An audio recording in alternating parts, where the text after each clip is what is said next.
कहानी की शुरुआत हिजरान के पिता से होती है। वह वुजू करके खुद को पाक करते हैं और नमाज पढ़ने की तैयारी करते हैं।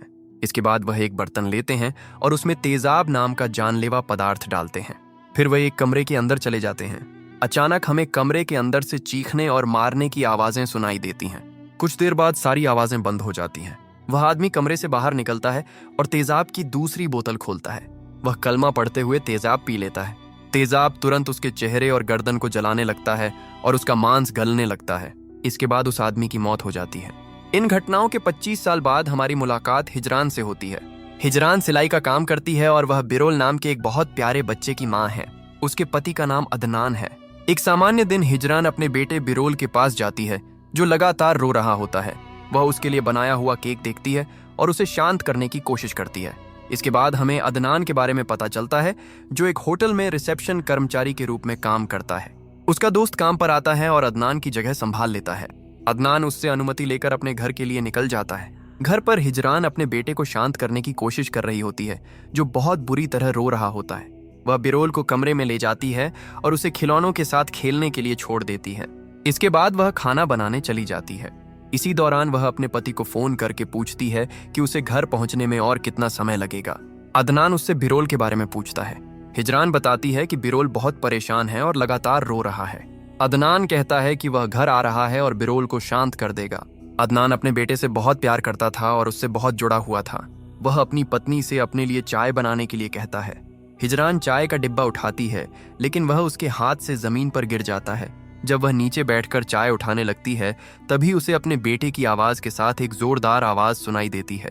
वह तुरंत अपने बेटे के पास जाती है। अचानक कपड़ों की अलमारी बहुत तेजी से हिलने लगती है, जैसे कोई उसे धक्का दे रहा हो। अलमारी बिरोल के ऊपर गिर जाती है और उसकी मौत हो जाती है। हिजरान जोर जोर से चीखने लगती है। वह रोते हुए अलमारी को धक्का देती है और उसे हटाने की कोशिश करती है, लेकिन उसकी सारी कोशिशें बेकार हो जाती हैं। बिरोल का खून जमीन पर बहने लगता है और वह वहीं मर जाता है।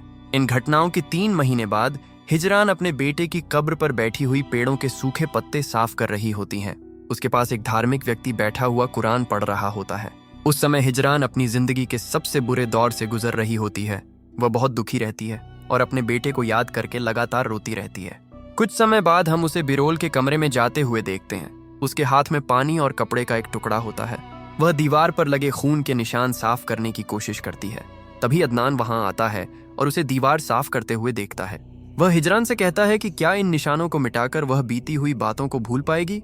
हिजरान कहती है कि वह कैसी बातें कर रहा है, वह अपने बेटे को कैसे भूल सकती है। अदनान गुस्सा हो जाता है और उस पर चिल्लाने लगता है। हिजरान रोते हुए कहती है कि अगर उसे पता होता कि ऐसा होने वाला है, तो वह बिरोल को कभी अकेला नहीं छोड़ती। अदनान भी रोने लगता है और उससे कहता है कि उसने उसे पूरी तरह बर्बाद कर दिया है। इसके बाद अदनान हिजरान के ऊपर थूकता है और वहां से चला जाता है। हिजरान खुद को बद्दुआ देने लगती है और खुद से नफरत करने लगती है। वह अपने बेटे के लिए दर्द से रोती है। वह कहती है कि उसने अपने बेटे को अकेला क्यों छोड़ा। अगर उसे पता होता कि ऐसा होने वाला है तो वह मर जाती, लेकिन उसे अकेला नहीं छोड़ती। जब हिजरान रो रही होती है, तभी काले कपड़े पहनी हुई 2 लड़कियां कमरे के दरवाजे के सामने से गुजरती हैं। दूसरी तरफ अदनान भी अपने बेटे की मौत के सदमे से बाहर नहीं निकल पाया था। काम के दौरान वह अपना और अपने बेटे का एक वीडियो चलाता है, जिसमें दोनों साथ खेल रहे होते हैं। वह रोने लगता है और अपने बेटे की कही हुई बातें दोहराता है।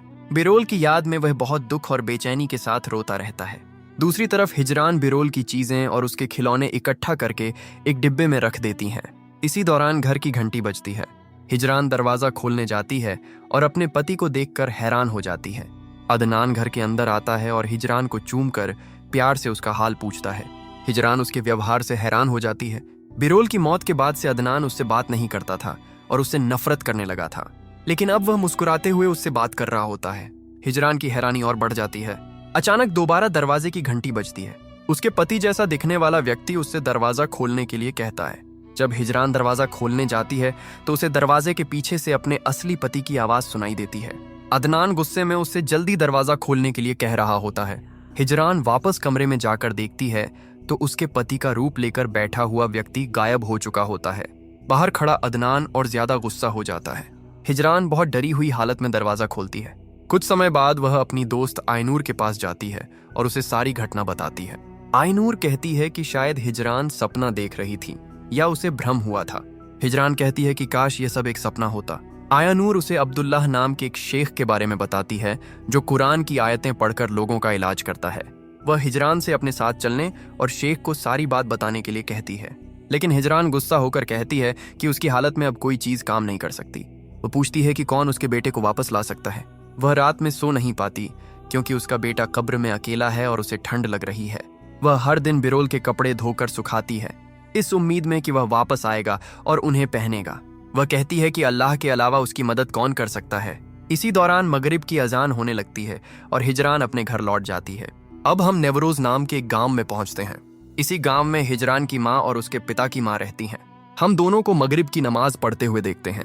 दूसरी तरफ हिजरान रास्ते से गुजर रही होती है। अचानक वह उसी अलमारी को सड़क पर देखती है जो उसके बेटे के ऊपर गिरी थी। अलमारी बहुत तेजी से हिल रही होती है। इसके बाद वह जमीन पर गिर जाती है। अलमारी के पीछे काले कपड़े पहनी हुई दो लड़कियां खड़ी होती हैं जिनके चेहरे बहुत बदसूरत होते हैं। हिजरान उन्हें देखकर डर जाती है। तभी सड़क से एक गाड़ी गुजरती है और अचानक सब कुछ गायब हो जाता है। हिजरान अल्लाह से माफी मांगती है और मदद की दुआ करते हुए अपने घर की ओर बढ़ती है। रात में सोते समय हिजरान एक बहुत डरावना सपना देखती है। सपने में एक महिला बिस्तर पर लेटी हुई होती है। सड़क पर दिखाई देने वाली दोनों महिलाएं उसका पेट खोलकर उसके अंदर से एक डरावनी चीज निकाल रही होती हैं। वह चीज किसी सड़ी हुई गुड़िया या किसी छोटे बच्चे के सूखे हुए शरीर जैसी दिखाई देती है। बच्चे को जन्म देने वाली महिला हिजरान की तरफ मुड़ती है। वह जोर से चीखते हुए हिजरान से अपना बच्चा वापस मांगती है। हिजरान डरकर जोर जोर से चीखने लगती है। अदनान दौड़कर कमरे में आता है और रोशनी जला देता है। जब हिजरान देखती है कि उसके आसपास कुछ भी नहीं है तो वह रोने लगती है। अगली सुबह हिजरान हमेशा की तरह अपने बेटे के कपड़े धो रही होती है। वह कपड़े बाहर ले जाकर रस्सी पर सुखाने के लिए डाल देती है।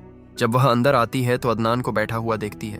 वह उससे पूछती है कि क्या वह चाय पीना चाहता है, लेकिन अदनान कोई जवाब नहीं देता। हिजरान उससे बात करने के लिए कहती है। वह उससे विनती करती है कि वह उसे इस हालत में अकेला न छोड़े, लेकिन अदनान फिर भी उसे कोई जवाब नहीं देता। हिजरान उसे वहीं छोड़कर रसोई से बाहर चली जाती है। कुछ समय बाद हिजरान अपने बेटे की कब्र पर जाती है। वह बिरोल से बातें करती है और उसे अकेला छोड़ने के लिए माफी मांगती है। वह कहती है कि उसकी लापरवाही के कारण बिरोल की मौत हो गई। वह उससे पूछती है कि वह उसे गर्मी कैसे दे सकती है। वह जानती है कि उसे ठंड लग रही है और वह उसकी तकलीफ महसूस कर सकती है। अचानक वही डरावनी महिला फिर से चीखती हुई सुनाई देती है। वह हिजरान से अपना बच्चा वापस मांगती है। हिजरान काले कपड़े पहनी हुई दोनों महिलाओं को पेड़ों के बीच खड़ा देखती है।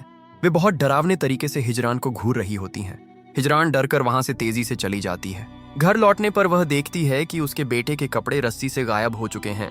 वह जल्दी से घर के अंदर जाती है और बिरोल की चीजों वाला डिब्बा खोलती है। डिब्बा खून से भरा हुआ होता है और उसके बीच बिरोल की तस्वीर पड़ी होती है। हिजरान तस्वीर उठाकर उसे देखने लगती है। अचानक उसी डिब्बे में वह गुड़िया जैसी चीज दिखाई देती है जिसे उन महिलाओं ने गर्भवती महिला के पेट से निकाला था। हिजरान बहुत डर जाती है और घर से बाहर भागती है। बाहर जाकर वह देखती है कि उसके बेटे के कपड़े दोबारा रस्सी पर मौजूद हैं। वह कपड़ों को उतारकर उन्हें चूमने और सूंघने लगती है। अगले दिन हिजरान और आयनूर शेख के घर जाती हैं। आयनूर हिजरान से कहती है कि उसने शेख को सारी बातें समझा दी हैं। वह उसे डरने से मना करती है और कहती है कि वे इस समस्या का कोई समाधान जरूर खोज लेंगे। शेख हिजरान को अकेले अंदर आने के लिए कहता है। शेख और हिजरान जमीन पर गोल आकार में रखे हुए एक आईने के पास बैठ जाते हैं। वहां एक छोटा लड़का भी मौजूद होता है। उसका रूप बहुत अजीब होता है। उसके बाल, त्वचा और आंखों का रंग पीला होता है। वह उनसे थोड़ी दूरी पर बैठा होता है। शेख हिजरान को एक कागज देता है और उस पर अपना नाम 3 बार लिखने के लिए कहता है। जब हिजरान अपना नाम लिख लेती है तो शेख उसकी उंगली पकड़कर उसमें एक छोटा सा घाव कर देता है। उसकी उंगली से खून निकलने लगता है। शेख उस खून को कागज पर लगाता है। इसके बाद वह कागज को एक गिलास में डालकर उसमें पानी भर देता है। वह पानी पर कुरान की आयतें और दुआएं पढ़ना शुरू करता है। इसके बाद वह पानी उस लड़के को पिला देता है। फिर वह हिजरान के पास बैठकर पूछता है कि ये घटनाएं कब शुरू हुई थीं। हिजरान बताती है कि ये घटनाएं 1 हफ्ते पहले शुरू हुई थीं। शेख कहता है कि आयनूर ने उसे बताया है कि हिजरान ने इन जीवों को अपने आसपास आते हुए देखा है। वह हिजरान को बताता है कि अब वे जीव रुकने वाले नहीं हैं। हिजरान बताती है कि उसके साथ ऐसा पहली बार नहीं हो रहा है। जब वह छोटी थी तब भी उसके साथ ऐसी घटनाएं हुई थीं, लेकिन कुछ समय बाद वे घटनाएं रुक गईं और हिजरान उन्हें भूल गई। शेख उसे भरोसा दिलाता है कि वे उसकी समस्या का समाधान निकाल लेंगे। वह पीले रंग वाला लड़का उनके पास आकर बैठ जाता है। शेख मंत्र और आयतें पढ़ना शुरू करता है। आईने में उस लड़के का रूप बदलकर जिन्न जैसा हो जाता है। वह शेख के सवालों के जवाब देने लगता है और हिजरान के साथ हुई घटनाओं के बारे में बताता है। हिजरान के ऊपर किए गए जादू और टोने की ताकत के कारण आईना टूट जाता है। शेख उस लड़के को वहां से हटा देता है क्योंकि वह बहुत कमजोर हो चुका होता है। इसके बाद शेख हिजरान को उसके बेटे की मौत पर सांत्वना देता है। लड़के ने बताया था कि बिरोल की मौत एक जादुई मंत्र के कारण हुई थी। शेख हिजरान से उसकी मौसियों के बारे में पूछता है। हिजरान बताती है कि उसकी केवल एक मौसी थी जिसकी बहुत समय पहले मौत हो चुकी है। उसकी एक बुआ भी है, लेकिन खेती की जमीन को लेकर हुए विवाद के कारण उनका बुआ से कोई संपर्क नहीं है। शेख उसके पिता के बारे में पूछता है। हिजरान बताती है कि जब वह छोटी थी तभी उसके पिता की मौत हो गई थी। लोगों ने बताया था कि उसके पिता ने खुद अपनी जिंदगी खत्म कर ली थी। उसका पिता वही आदमी था जिसे हमने कहानी की शुरुआत में तेजाब पीते हुए देखा था। शेख हिजरान से कहता है कि वह उसे सारी सच्चाई बताएगा और उसे डरना नहीं चाहिए। वह बताता है कि हिजरान एक खतरनाक जादुई मंत्र के प्रभाव में है। इस मंत्र का नाम 41 गांठें है। इस प्रकार का मंत्र केवल कोई बहुत शक्तिशाली व्यक्ति ही कर सकता है। इसे खत्म करने के लिए उससे भी ज्यादा शक्तिशाली व्यक्ति की जरूरत होती है। इस मंत्र को करने वाले व्यक्ति का दिल पूरी तरह काला होना चाहिए। शेख कहता है कि हिजरान का कोई करीबी रिश्तेदार शैतानों के साथ मिलकर काम कर रहा है। वे लोग कई पीढ़ियों तक उसके परिवार को बर्बाद करते रहेंगे। उन्हें नुकसान पहुंचाने वाला व्यक्ति उनके ही रिश्तेदारों में से है। वह उसके पिता के परिवार से भी हो सकता है और उसकी मां के परिवार से भी। इस मंत्र को करते समय शैतानों से 41 इच्छाएं मांगी जाती हैं। केवल अल्लाह जानता है कि उस व्यक्ति की हिजरान के लिए क्या नीयत थी, इसलिए उन्हें पता लगाना होगा कि यह मंत्र किसने किया था। शेख कहता है कि अल्लाह उनकी मदद करे और उनका साथ दे। उसी रात हिजरान अपने घर में बैठकर सिलाई कर रही होती है। उसे अपने पीछे से एक आवाज सुनाई देती है। वह उठकर उस आवाज को देखने जाती है, लेकिन उसे वहां कुछ नहीं मिलता। वह वापस आकर बैठ जाती है। कुछ देर बाद वही आवाज दोबारा सुनाई देती है। इस बार वह उठती है तो अपनी माँ को बहुत भयानक रूप में देखती है। उसकी माँ का रूप शैतान जैसा दिखाई दे रहा होता है। वह काले कपड़े पहनी हुई एक महिला की जीभ खींच रही होती है। हिजरान डरकर चीखने लगती है। इसके बाद वे महिलाएं गायब हो जाती हैं। हिजरान तुरंत एक गाड़ी लेकर उस गांव के लिए निकल जाती है जहां उसकी माँ रहती है। वह घर पहुंचकर अपनी माँ से मिलती है। इसके बाद वह अपनी दादी से मिलती है जो उस समय नमाज पढ़ रही होती हैं। हिजरान की दादी बात नहीं करती थीं और हमेशा चुप रहती थीं। हिजरान उन्हें बताती है कि उसने एक बुरा सपना देखा है और वह उनसे मिलने आई है। उसकी माँ और दादी उसके लिए रात का खाना तैयार करने लगती हैं। हिजरान अपनी माँ से अपनी बुआ के बारे में पूछती है। उसकी माँ बताती है कि वे लोग बहुत समय पहले गायब हो गए थे और उसके बाद उनसे कोई संपर्क नहीं हुआ। वह बताती है कि उसने सुना है कि हिजरान की बुआ को कैंसर हो गया है। उसकी माँ इसे अपने साथ किए गए अन्याय की सजा मानती है।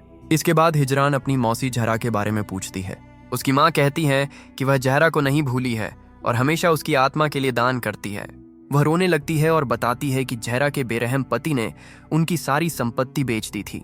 वह कहता था कि वह उनका खर्च नहीं उठा सकता। एक दिन वह शराब के नशे में था और उसने जहरा और उसकी बेटियों को मार डाला। हिजरान अपनी माँ से कहती है कि उसने उन लोगों की याद दिलाकर उसे रुला दिया। उसकी माँ कहती है कि वह पिछले 25 सालों से उनके लिए रो रही है। इसके बाद हिजरान अदनान को फोन करती है और बताना चाहती है कि वह रात अपनी माँ के घर पर बिताएगी, लेकिन अदनान उसका फोन देखकर भी जवाब नहीं देता। सोने से पहले हिजरान अपनी दादी के सामने अपने बेटे के खोने का दुख बताती है। वह रोते हुए पूछती है कि अब वह क्या करे और ये दर्द कैसे सहन करे। उसकी माँ उनकी सारी बातें सुन रही होती है। वह अपनी बेटी की तकलीफ देखकर रोने लगती है। देर रात हिजरान की माँ सो रही होती है। अचानक उसके तकिए से खून निकलने लगता है। तकिए के बीच एक छेद हो जाता है और उसमें से कीड़े तथा दूसरी डरावनी चीजें बाहर आने लगती हैं। हिजरान की माँ घबराकर उठती है। जब वह पीछे मुड़ती है तो काले कपड़े पहनी हुई दोनों महिलाओं को अपने पीछे खड़ा देखती है। वह और ज्यादा डर जाती है, लेकिन अचानक सब कुछ गायब हो जाता है। अगली सुबह होटल में अदनान के दोस्त की पत्नी अपने बेटे को अदनान के पास छोड़ती है। उसे अपने पति के साथ डॉक्टर के पास जाना होता है।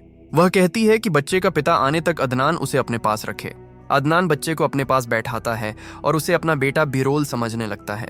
वह बच्चे को बार बार चूमता है और उससे खुद को पापा कहने के लिए कहता है। वह बच्चे के सामने विनती करता रहता है, लेकिन बच्चा रोने लगता है। तभी बच्चे का पिता वहां आता है और अपने बेटे को अदनान से ले लेता है। अदनान शर्मिंदा होकर जल्दी से वहां से चला जाता है। दूसरी तरफ हिजरान अपनी बुआ के बारे में पता करने के लिए उनके गांव जाती है। वह गांव के मुखिया और उसकी पत्नी से अपनी बुआ के बारे में पूछती है। वह उनसे कहती है कि उन्हें बुआ के परिवार के बारे में कोई भी जानकारी हो तो वे उसे बता दें। मुखिया बताता है कि वे लोग कई साल पहले गांव छोड़कर चले गए थे। उनका कोई दूसरा रिश्तेदार भी नहीं था। इसी दौरान अदनान अपने घर जाता है और कपड़ों में लपेट कर रखी हुई कुछ चीजें बाहर निकालता है। इसके बाद वह कब्रिस्तान जाकर अपने बेटे की कब्र पर जाता है। वह अपने बेटे को सलाम करता है। वहां बैठकर वह बिरोल की तस्वीरें और वीडियो देखने लगता है। वह पूरी तरह टूट जाता है। वह एक बंदूक निकालकर अपने सिर पर रख लेता है। गोली चलाने से ठीक पहले वह अपना फैसला बदल देता है। तभी उसे वीडियो में अपने बेटे की आवाज सुनाई देती है। बिरोल अपने पिता को बुलाते हुए कहता है कि पापा मेरे पास आ जाइए। अदनान अपने सिर में गोली मार लेता है और अपने बेटे की कब्र के पास मर जाता है। दूसरी तरफ हिजरान अपनी मौसी जहरा के पुराने घर की तरफ जा रही होती है। रास्ते में उसकी मुलाकात एक लड़की से होती है। हिजरान उससे उस महिला का घर दिखाने के लिए कहती है जिसे उसके पति ने उसकी बेटियों के साथ मार डाला था। लड़की हिजरान को वहां जाने से रोकती है। वह बताती है कि वह घर भूतिया है और हिजरान को वहां नहीं जाना चाहिए, लेकिन हिजरान वहां जाने की जिद करती है। आखिरकार वह लड़की उसे घर का रास्ता बता देती है। जैसे ही हिजरान आगे बढ़ती है, वह काले कपड़े पहनी हुई दोनों महिलाओं को अपनी तरफ देखते हुए पाती है। वे दोनों उस पर नजर रख रही होती हैं। हिजरान अपना रास्ता जारी रखती है और उस घर तक पहुंच जाती है। घर के अंदर जाते ही वह पेड़ों पर कई अजीब चीजें लटकी हुई देखती है। वह धीरे से दरवाजा खोलकर घर के अंदर जाती है।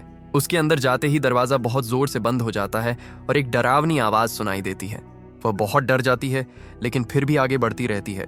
उसे घर की दीवारों पर खून के निशान दिखाई देते हैं। जब वह ध्यान से घर की तलाशी ले रही होती है, तभी कई चीजें अपने आप हिलने लगती हैं। वे चीजें उसके सामने आकर रुक जाती हैं। हिजरान को हंसने और दूसरी डरावनी आवाजें सुनाई देती हैं। फिर उसे अपने बेटे की आवाज सुनाई देती है, जो उसे मामा कहकर अपने पास बुला रहा होता है।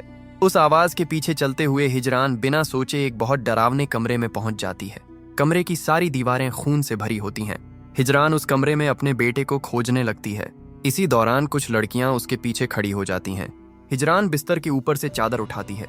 उसके नीचे वही जीव दिखाई देता है जिसे उन महिलाओं ने उसकी मौसी के पेट से निकाला था। लड़कियों में से एक हिजरान से उनके साथ खेलने के लिए कहती है। उसी समय दूसरी तरफ से एक बुरी तरह घायल आदमी हिजरान के ऊपर हमला कर देता है। उसका पूरा शरीर खून से भरा होता है और वह बहुत डरावना दिखाई देता है। हिजरान चीखते हुए कमरे से बाहर भागती है। पूरे घर के दरवाजे और अंदर रखी हुई चीजें अपने आप हिलने लगती हैं। हिजरान अपना बैग उठाकर तेजी से वहां से भागती है और अपनी माँ के घर पहुंचती है। उसकी माँ उसके लिए बहुत चिंतित होती है, लेकिन हिजरान कहती है कि वह बहुत थकी हुई है और आराम करना चाहती है। अपने कमरे में जाकर वह उस गुड़िया जैसे जीव को ध्यान से देखने लगती है। रात में हिजरान अपनी माँ के कमरे में सो रही होती है। वह कीड़ों, जलते हुए खिलौनों, एक गर्भवती महिला और रोते हुए बच्चे के बारे में डरावने सपने देखती है। वह अपने पति और माँ से जुड़े हुए पुराने भ्रम भी देखती है। आखिर में उसे उन दोनों महिलाओं में से एक का चेहरा दिखाई देता है जो लगातार उसका पीछा कर रही थीं। हिजरान डरकर नींद से जाग जाती है। दूसरी तरफ हिजरान की माँ अपनी दादी को फज्र की नमाज के लिए जगाने जाती है। वह अलमारी खोलकर उसमें से नमाज की चटाई और तस्बीह निकालती है। तभी उसे अलमारी के अंदर से एक आवाज सुनाई देती है। आवाज उसे बहन कहकर बुलाती है और उससे अपना बच्चा वापस मांगती है। हिजरान की दादी भी वह आवाज सुन लेती हैं। वह अलमारी के पास जाकर उसका दरवाजा खोलती है, लेकिन उन्हें अंदर कुछ दिखाई नहीं देता। जब वह वापस जाती है तो उन्हें दोबारा वही आवाज सुनाई देती है। आवाज उनसे अपना बच्चा देने के लिए कहती है। दादी दोबारा अलमारी का दरवाजा खोलती हैं। इस बार उन्हें अपनी बहन और उसकी बेटियां दिखाई देती हैं। अचानक उनकी बहन उनके ऊपर हमला कर देती है। हिजरान की माँ जल्दी से अलमारी का दरवाजा बंद कर देती है, लेकिन जब वह पीछे मुड़ती है तो अपनी बहन को अपने पीछे खड़ा देखती है। उसकी बहन के हाथ में एक ऐसा जानवर होता है जिसकी खाल उतारी हुई होती है। हिजरान की माँ जोर जोर से चीखने लगती है। हिजरान दौड़कर उसके पास आती है। उसकी माँ कहती है कि उसे डरने की जरूरत नहीं है और वह बिल्कुल ठीक है। अगली सुबह हिजरान अपनी माँ और दादी से विदा लेकर अदनान के काम की जगह जाती है। वह वहां अदनान के बारे में पूछती है। अदनान का दोस्त बताता है कि उसने अदनान को नहीं देखा और अदनान उसके फोन का जवाब भी नहीं दे रहा है। हिजरान अपने घर के लिए निकल जाती है। घर पहुंचते ही उसे अपने बेटे के रोने की आवाज सुनाई देती है। वह बिरोल के कमरे में जाती है। कमरे के अंदर जमीन की जगह रेत फैली हुई होती है। वहां कुछ महिलाएं खड़ी होती हैं। हिजरान की मौसी बिरोल की कब्र पर बैठी होती है। उसके हाथ में वही गुड़िया जैसा जीव होता है जिसे हिजरान अपने साथ लाई थी। वह बिरोल की कब्र पर मिट्टी डाल रही होती है। अचानक वह बहुत तेजी और डरावने तरीके से हिजरान की तरफ देखती है। वह कहती है कि वह हिजरान के बेटे जैसा एक बेटा पैदा करने वाली थी। वह बहुत अजीब और डरावने तरीके से बातें करती रहती है। वह धीरे धीरे हिजरान की तरफ बढ़ती है। हिजरान डरकर वहां से भाग जाती है। इसके बाद हम हिजरान को शेख के पास देखते हैं। शेख उस गुड़िया जैसे जीव का पेट खोलता है क्योंकि उसका पेट धागे से सिला हुआ था। उसके अंदर से जादुई निशानों वाला कपड़े का एक टुकड़ा निकलता है। शेख बताता है कि इस मंत्र का इस्तेमाल हिजरान को नुकसान पहुंचाने और उसे तकलीफ देने के लिए किया गया था। जादू करने वालों ने खतरनाक जादू करने के लिए शैतान के साथ समझौता किया था। वह हिजरान को बताता है कि उसकी मौसी ने यह जादू किया था। उसी ने उस जादुई चीज को हिजरान की माँ के घर में दफन किया था। शेख हिजरान से कहता है कि वह तुरंत अपनी माँ को सावधान करे। हिजरान कहती है कि वह अपनी माँ और दादी को यह बात नहीं बता सकती। दोनों की उम्र बहुत ज्यादा है और वे इस सच्चाई को सहन नहीं कर पाएंगी। शेख कहता है कि उन्हें सावधान करना बहुत जरूरी है। शैतानों ने बहुत लंबे समय तक इंतजार किया है और अब वे हरकत करने वाले हैं। वे हिजरान और उसके परिवार को नुकसान पहुंचा सकते हैं। हिजरान शेख से कहती है कि उसकी मौसी की कई साल पहले मौत हो चुकी है। अब उन्हें कैसे पता चलेगा कि उसने ऐसा क्यों किया था। उसकी माँ अपनी बहन की मौत पर हिजरान के बेटे की मौत से भी ज्यादा दुखी हुई थी। ऐसे में वह अपनी माँ से कैसे कह सकती है कि उसकी बहन ने यह जादू किया था। शेख कहता है कि हिजरान अपनी माँ को उसके पास लेकर आए। वह खुद उसे सारी बात समझा देगा। अगर उन्होंने जल्दी कुछ नहीं किया तो हिजरान हमेशा इसी तरह बुरे सपनों और डर के बीच जीती रहेगी। दूसरी तरफ हिजरान की माँ अपनी दादी को दवा देती है। वह कहती है कि उसे हिजरान की बहुत चिंता हो रही है। उसने हिजरान की हालत देखी है और उन्हें उसके लिए कुछ करना चाहिए। बात करते हुए अचानक उसके शरीर में तेज झटके आने लगते हैं। वह जमीन पर गिर जाती है और उसका चेहरा अलग अलग शैतानी रूपों में बदलने लगता है। इसके बाद उसकी मौत हो जाती है। दादी कमरे से बाहर निकलकर बैठक में बैठ जाती हैं। वह डरते हुए तस्बीह पढ़ने लगती हैं। कुछ समय बाद हिजरान घर पहुंचती है और अपनी दादी से अपनी माँ के बारे में पूछती है। दादी उसे एक ऐसी सच्चाई बताती हैं जिससे हिजरान पूरी तरह हैरान हो जाती है। दादी बताती हैं कि हिजरान की माँ अपनी बहन से प्यार नहीं करती थी। वह हमेशा उससे जलती थी। जब हिजरान की मौसी झारा की बेटियां पैदा हुई थीं, तो उसने उनके नाम बसंत के फूलों के नाम पर रखे थे। झारा का परिवार बहुत अच्छी जिंदगी जी रहा था, लेकिन झारा का पति रमजान एक बेटा चाहता था। उसने झारा से दोबारा गर्भवती होने के लिए कहा। झारा ने यह बात अपनी बहन को बता दी। हिजरान की माँ ने इस स्थिति का फायदा उठाया और अपनी माँ का इस्तेमाल किया। हिजरान की माँ और दादी ने मिलकर झारा के परिवार पर जादू करने का फैसला किया। हम हिजरान की दादी को झारा के लिए जादुई मंत्र तैयार करते हुए देखते हैं। वे एक खरगोश लेकर आते हैं। वे खरगोश को मारकर उसकी खाल उतारते हैं और उसके शरीर से खून निकालते हैं। दादी हिजरान से कहती हैं कि जब उसने और हिजरान की माँ ने झारा तथा रमजान को अपने जाल में फंसाया तो वे दोनों खुद चलकर अपनी मौत की तरफ गए थे। दादी उस गुड़िया जैसे जीव पर जादू करती हैं जिसे बाद में हिजरान ने खोजा था। वह कपड़े का एक टुकड़ा लेकर उसे खरगोश के खून में डुबोती है। इसके बाद वह कपड़े को उस जीव के पेट के अंदर डालकर उसका पेट सिल देती है। दादी झारा और रमजान को बताती हैं कि इस मंत्र की मदद से उनका एक बेटा पैदा होगा, लेकिन असल में यह मंत्र उनके पूरे परिवार को बर्बाद करने के लिए बनाया गया था। दादी झारा से उस जादुई चीज को अपने सिर के नीचे रखकर सोने के लिए कहती हैं ताकि वह एक बेटे को जन्म दे सके, लेकिन इस मंत्र का असली उद्देश्य कुछ और था। शैतानों ने रमजान को अपने साथ खींच लिया और वह भी उनमें से एक बन गया। इसके बाद हम रमजान को अपनी बेटियों की आंखों पर कपड़े बांधते हुए देखते हैं। उन कपड़ों पर जादुई निशान लिखे हुए होते हैं। उसकी बेटियां पूछती हैं कि वे कौन सा खेल खेलने वाले हैं। रमजान कहता है कि वे आंख मिचौली खेलेंगे। इसके बाद वह एक चाकू उठाता है और अपनी बेटियों को मार देता है। वह तहखाने से बाहर निकलकर झरा को मारने जाता है, लेकिन वह झरा को नमाज पढ़ते हुए देखता है। वह चाकू जमीन पर फेंक देता है और घर से बाहर निकल जाता है। वह अपने शरीर पर तेल डालकर खुद को आग लगा लेता है। रमजान जलकर मर जाता है। झरा घर से बाहर निकलकर उसे देखती है और रोने लगती है। सारी सच्चाई सुनकर हिजरान सदमे में चली जाती है। वह अपनी दादी से पूछती है कि उन्होंने ऐसा क्यों किया और उनके मन में इतनी नफरत क्यों थी। इसके बाद हिजरान अपनी माँ के बारे में पूछती है। दादी अपनी कहानी जारी रखते हुए बताती हैं कि वे झारा को अपने घर ले आई थीं ताकि वह उनके साथ रह सके। जब झारा के बच्चे के जन्म का समय आया तो उसकी हालत बहुत खराब हो गई। उन्हें समझ नहीं आया कि वे क्या करें। कई घंटों के बाद झारा ने एक बच्चे को जन्म दिया, लेकिन वह बहुत दर्द में थी और उसके शरीर से बहुत ज्यादा खून बह रहा था। कमरे में हर तरफ खून फैला हुआ था। दादी हिजरान से कहती हैं कि उसका जन्म गर्भावस्था के 7वें महीने में हुआ था। यह बात सुनकर हिजरान हैरान हो जाती है और पूछती है कि दादी उससे क्या कह रही हैं। दादी बताती हैं कि नज़मिया कभी माँ नहीं बन सकती थी, इसलिए उन्होंने हिजरान को झारा से ले लिया और उसे नज़मिया की बेटी बना दिया। हिजरान रोते हुए पूछती है कि उन्होंने उसके साथ ऐसा कैसे किया। यहाँ हमें पता चलता है कि शेख की बात सही थी। हिजरान की असली माँ झारा थी और उसी के घर में जादुई चीज दफन की गई थी। नज़मिया हिजरान की असली माँ नहीं थी। हिजरान अपनी दादी से पूछती है कि क्या उसकी माँ उसे जन्म देते समय मर गई थी। दादी उसे एक और बड़ा झटका देते हुए बताती हैं कि उसकी माँ की मौत उसे जन्म देते समय नहीं हुई थी। दादी की यादों में हम देखते हैं कि हिजरान के जन्म के बाद झारा बहुत कमजोर हो गई थी। नज़मिया ने एक तकिया उठाया और उससे झारा का दम घोंटने लगी। झारा खुद को बचाने की कोशिश करती रही, लेकिन दादी वहीं खड़ी होकर सब कुछ देखती रही। आखिरकार झारा खून में डूबी हुई, दम घुटने और अपने ऊपर हुए अन्याय के कारण मर गई। हिजरान अपनी दादी से कहती है कि उन्होंने उसकी माँ को मार डाला और फिर उसे ऐसे पाला जैसे उन्होंने कुछ किया ही नहीं था। उन्होंने उसके पिता और उसकी बहनों को भी मार डाला। हिजरान पूरी जिंदगी उनके बीच रहती रही। वह उस महिला को माँ कहती रही जिसने उसकी असली माँ को मार डाला था। हिजरान अपनी दादी के चेहरे पर थप्पड़ मारती है। वह कहती है कि वह और पूरी दुनिया का मालिक अल्लाह दोनों उनसे उनके अपराधों का हिसाब लेंगे। वह अपनी दादी को दोबारा थप्पड़ मारती है। इसके बाद वह पूछती है कि नजमिया कहाँ है और वह कहाँ चली गई। हिजरान कमरों में उसे खोजने लगती है।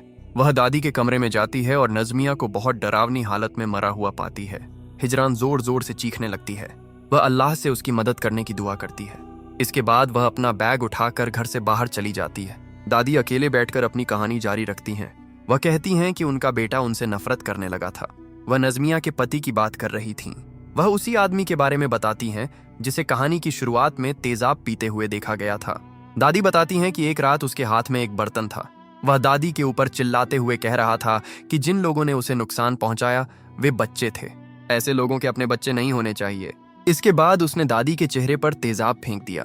फिर उसने खुद अपनी जिंदगी खत्म कर ली। दादी रोते हुए कहती हैं कि उन्होंने अपने किए हुए पापों से तौबा कर ली है। वह उम्मीद करती हैं कि उनका बेटा उन्हें माफ कर देगा। वह सभी से उन्हें माफ करने की विनती करती हैं। अचानक दादी अपने सामने कुछ देखकर हैरान हो जाती हैं। इसके बाद हमें हड्डियां टूटने की आवाजें सुनाई देती हैं। दूसरी तरफ हिजरान अपने घर लौट जाती है। सीढ़ियों पर चढ़ते समय उसे घर के अंदर फोन बजने की आवाज सुनाई देती है। वह घर में प्रवेश करती है और अपने पति अदनान को मेज के पास बैठा हुआ देखती है। हिजरान उससे खुद को माफ करने के लिए कहती है। वह लगातार अदनान से माफी की विनती करती रहती है, लेकिन जब वह उसके पास जाती है तो उसे वहां जहरा का पूरा परिवार और जहरा का पति रमजान बैठे हुए दिखाई देते हैं। काले कपड़े पहनी हुई एक महिला हिजरान के बेटे बिरोल को अपनी गोद में उठाए हुए होती है। बाद में हिजरान ने शेख को बताया कि अपने पति और बेटे की मौत के बाद भी वह 2 महीने तक उनके साथ उसी घर में रही थी। इसका अर्थ था कि वह अपने पति और बेटे के रूप में रहने वाले जिन्हों के साथ रह रही थी। शेख के जादुई मंत्र को खत्म करने के बाद हिजरान ने अपनी जिंदगी दोबारा शुरू की। 1.5 साल बाद उसने दूसरी शादी कर ली। इस समय हिजरान चाणक्य शहर में रहती है। जादू टोना और जादुई मंत्र तुर्की समाज में बहुत प्रसिद्ध हैं, लेकिन इस्लाम में इन्हें सबसे बड़े पापों में से एक माना गया है। अल्लाह और उसके रसूल ने भी हमें इनसे सावधान रहने की चेतावनी दी है। इस कहानी में दिखाई गई सभी डरावनी घटनाएं पूरी तरह उस सच्ची घटना पर आधारित हैं जिसे हिजरान ने अपनी जिंदगी में खुद झेला था।